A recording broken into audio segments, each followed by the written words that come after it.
Welcome to our channel. Today we how to update your AWS Redshift SQL workloads for faster analytics. Complete guide step by step clearly. To update your AWS Redshift SQL workloads for faster analytics, begin by identify the most time-consuming queries in your database by using the AWS Redshift query monitoring features. Review system performance metrics in the AWS Management Console to pinpoint bottlenecks. Consider optimizing your SQL queries. Rewrite them to eliminate unnecessary joins and subqueries.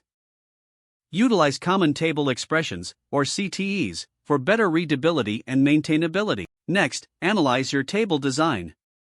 Ensure you are using distribution keys and sort keys effectively.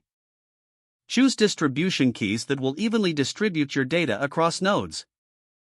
Select sort keys that help with query performance by improving data skips. After optimizing queries and table design, review the workload management settings. Set up queue configurations based on query priority and resource allocation. Consider using concurrency scaling to support spikes in workload demands. Review and optimize your cluster size based on data volume and query complexity.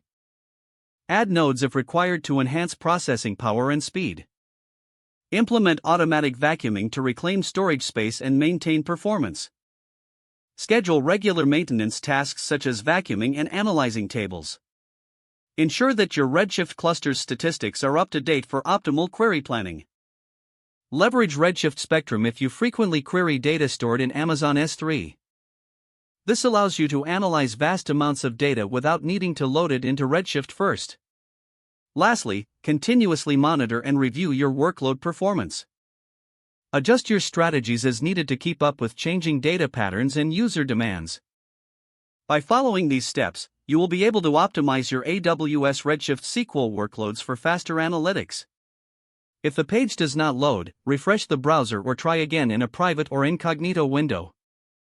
Make sure you are using the correct email address, then retype it carefully to avoid small typos. If your password is not accepted, use the reset option and create a new strong password you can remember. Check your spam folder for verification or security emails, then complete any requested confirmation steps. Enable two-factor authentication if available to improve account security and reduce unauthorized access risk. Don't forget to like this video and subscribe to our channel for more step-by-step tech guides.